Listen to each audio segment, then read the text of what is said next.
What's up, everybody? Jay Miller here, bringing another Productivity in Tech Pit Reflections for today as I'm recording. Well, tonight as I'm recording.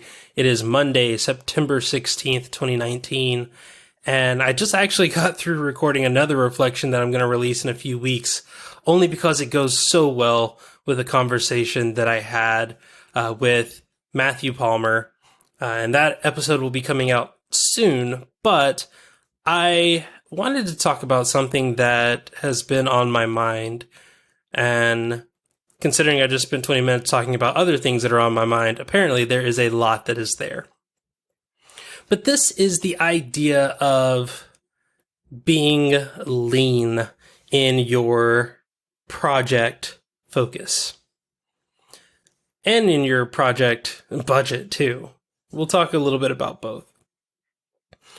One of the things that I often hear about podcasters who are wanting to start into podcasting, or people who are wanting to start into the making scene, no matter what it is they're always looking for the least expensive option to get started.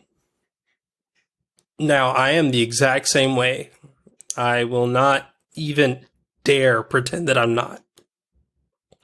In fact, for the first several years of Pitt, it was a self-hosted project. I literally took it off of Libsyn and hosted it myself.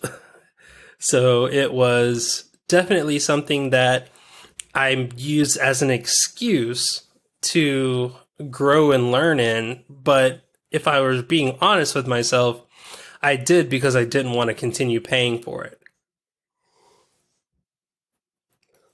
That said, now that I am almost a year in, next week will be 1 full year with Pitt as a business. Sorry, in 2 weeks, 1 full year with Pitt as a business.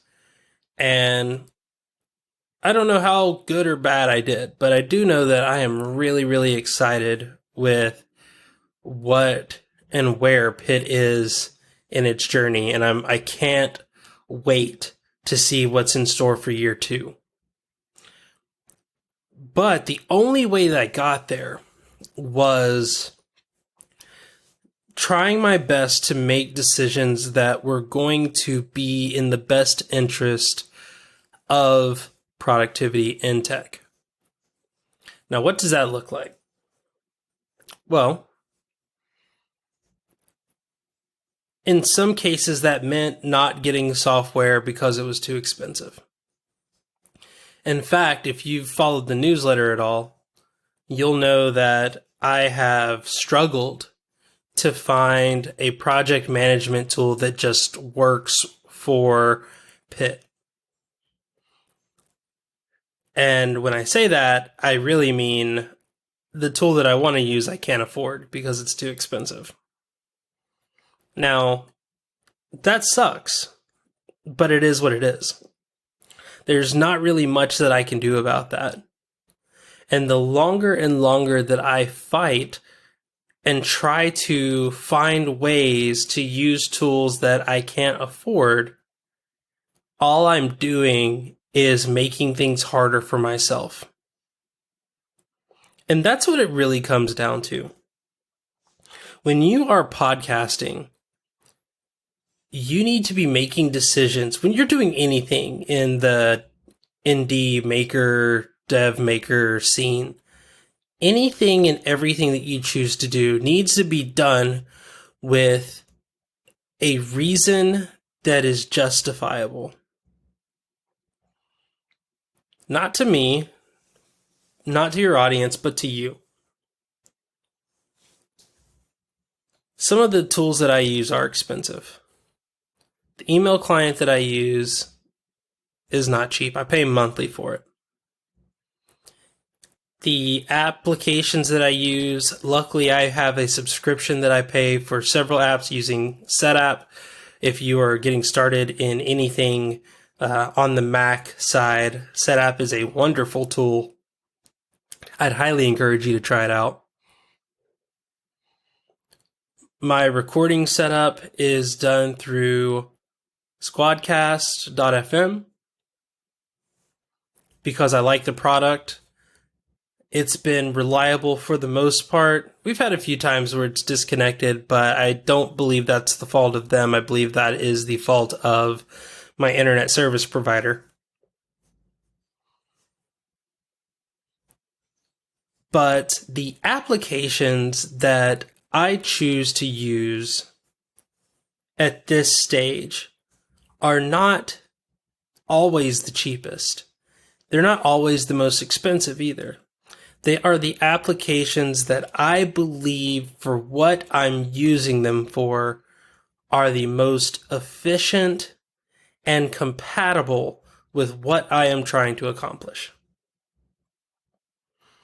Now, for some people, that's going to mean building your website, your blog, and your podcast through Squarespace or WordPress, or using Evernote to track your everything. I don't know.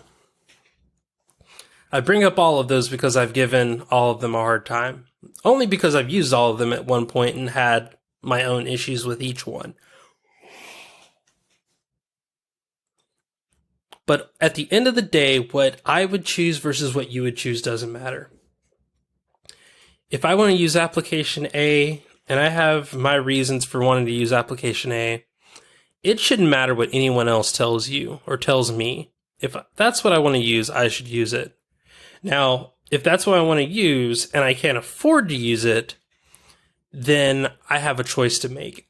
I can either figure out how I can afford it, or I can figure out what is the next best option for me. Case in point, I use OmniFocus for my personal productivity. I've not always been an OmniFocus person. For a long time, I used Todoist. I realized after a while that I wasn't really utilizing Todoist as much as I thought I would, and I didn't like the layout that Todoist had. But I used it for so long that I was like, well, just use it. It is what it is. And then I thought about switching to Things and switching to Sorted, and we've chronicled this journey. And then, of course, I went through my analog phase for this past year where everything was basically just a log for my analog notebooks. But at the end of the day, the decisions that I made were all based on the idea of what can I do in the moment to be the most productive version of myself. Switching from recording audio in Ferrite or editing audio in Ferrite to now using Logic was not a decision that I wanted to make. I loved Ferrite. I still do love Ferrite. Anytime I have something really quick that I need to edit and I don't want to pull out a laptop or move over to my Mac, I'll use Ferrite and just edit something directly on my iPad. But I have people who are paying me handsomely, paying me good money to make sure that their podcast sounds as good as I can possibly get it. And no matter how much I like Ferrite, I know for a fact that I can create a better product using Logic. So I don't use Ferrite, I use Logic. Does it have its quirks and headaches? Yes. Is it more expensive? Oh, yes. But at the end of the day, does it get the job done to the expectations that I hold for myself and that my clients hold for me? Absolutely. Does Ferrite? Sometimes. Therefore, I have to make that decision. What is it that you're sitting on right now, whether it's something that's too expensive, something that you don't feel like you're ready for, something that you've been wanting, you've had your eye on, but you can't justify? I don't have answers for you on this. Only you'll have those answers. I still pay for services that I barely use, and I've been trying to figure out the best way to stop using them. But because I barely use them, I keep them. A lot of it is based on where I want to be. The other part of it is based on where I currently am. I think for me, I hope that I don't let my business suffer due to a poor decision to use a tool or to not use a tool because of its cost. By switching to Logic, I've actually saved so much time, and I've also been able to automate a lot of the processes that I deal with in my system. This gives me the ability to do more faster,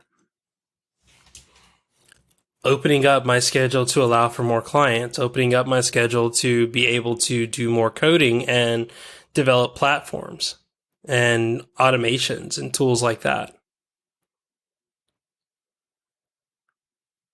But had I not made that decision, I would still be trying to edit using Ferrite or Audacity or just some other tool that, while it will get the job done, it may not get it done as efficiently as what I want to see accomplished.